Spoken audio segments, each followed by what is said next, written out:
issues of mutual interest. We've discussed the issue of AES and ECOWAS, and I've got new perspectives about the concerns that the three countries have in respect of their relations with ECOWAS. And so I assured Mr. President that at the next ECOWAS meeting, I would pass on what they have explained to me to the other leaders. I think there's a breakdown of trust amongst the leadership. It will take time to rebuild it, but we have to work on it so that we restore trust and confidence with each other so that we can work together, even if we are not part of the same regional body. So we discussed that. We also discussed security. I mean, in Africa we say when your neighbor's house is on fire, you have to help him to quench it, otherwise it will spread to your own house. This issue of terrorism started with Mali, and it spread gradually into Niger and now into Burkina Faso. And like I said, terrorism is like a cancer. If you don't fight it together, it will spread throughout the body. So how we can collaborate in terms of the fight against terrorism is another issue we discussed.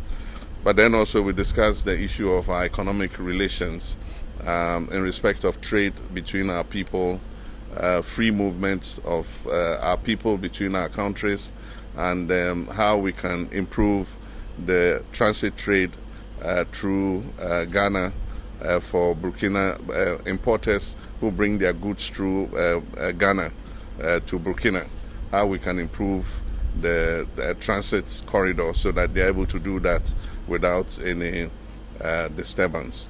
We also discuss issues about the trade between us in agricultural products. We export some products to Burkina Faso, and Burkina also exports some products to Ghana. So we talked about how we can facilitate that trade. So those were the key things. We're also looking at a possible direct flight from Accra to Ouagadougou at least once a day. There's an airline in Ghana that wants to start that flight, and then also how we can increase the supply of power to Burkina Faso, electricity exports to Burkina Faso, and also the transit corridor for petroleum products. Recently, Burkina has bought a storage terminal in Tema, and so we're looking to see how they can use the pipeline. We have a pipeline to Bolgatanga, and we want to extend it to Ouagadougou so that we can push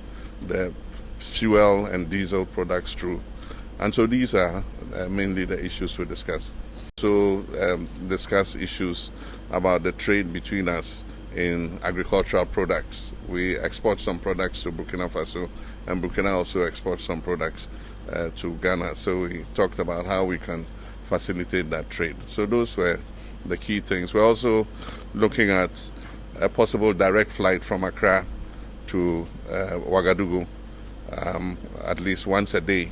There's an airline in Ghana that wants to start that flight, and then also how we can increase the supply of power to Burkina Faso, electricity exports to Burkina Faso, and also the transit corridor for petroleum products. Recently, Burkina has bought a storage terminal in Tema, and so we're looking to see how they can use the pipeline. We have a pipeline to Bolgatanga, and we want to extend it to Ouagadougou so that we can push the fuel and diesel products through.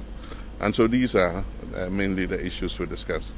Ghanaian President John Mahama just wrapped up a critical diplomatic tour across Mali, Niger, and Burkina Faso, three nations navigating complex transitions, security threats, and growing regional isolation. His mission?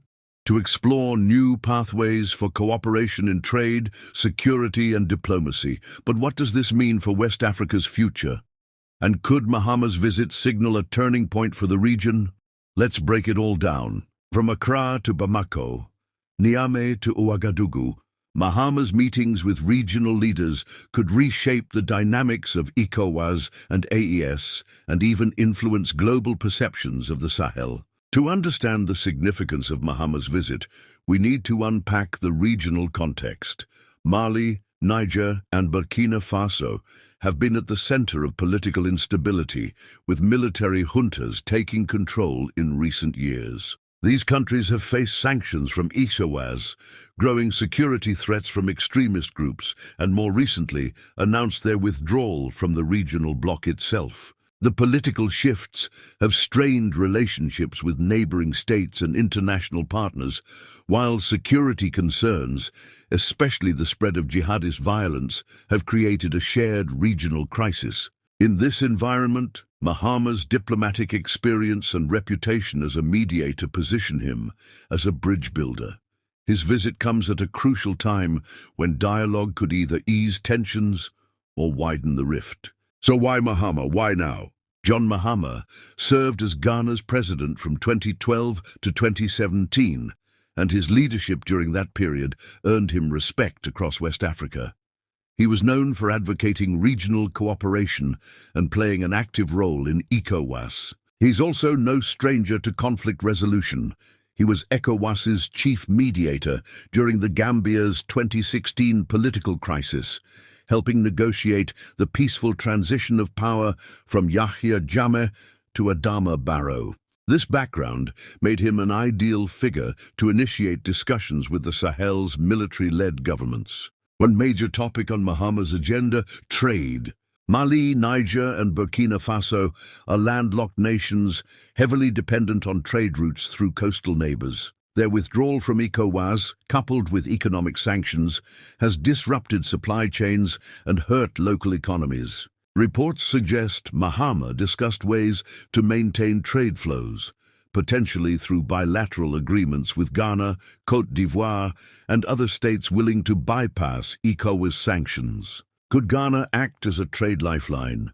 And could these discussions pave the way for a more flexible, decentralized approach to regional trade? Let me know what you think in the comments. Security is the glue, or the wedge, holding this region together. The Sahel is one of the most dangerous conflict zones globally, with extremist groups like ISIS and Al-Qaeda exploiting weak state structures and porous borders. Mahama's talks reportedly explored cross-border security cooperation, including intelligence sharing and joint military operations. Could we see a new regional defense pact emerge? Maybe even a security coalition outside of ECOWAS? It's possible, especially with Russia's growing presence and the withdrawal of French troops. Diplomacy was another key pillar of Mahama's visit. While Mali, Niger, and Burkina Faso have distanced themselves from ECOWAS, completely severing regional ties is neither sustainable nor beneficial. Mahama's presence may have been a quiet signal that dialogue with ECOWAS remains open, if trust can be rebuilt. Could Mahama serve as a neutral conduit between the juntas and ECOWAS leadership? His track record suggests he could. And if successful, this could set the stage for phased reintegration or a revised ECOWAS framework better suited to the region's unique needs. So where does this leave West Africa? Mahama's visit doesn't guarantee immediate change, but it plants seeds of possibility for renewed trade ties, stronger security coordination, and even the restoration of regional unity. The big question is whether the Sahel leaders are willing to engage, and whether ECOWAS itself can evolve. The region is at a crossroads, and figures like Mahama may be key to navigating the way forward. What do you think?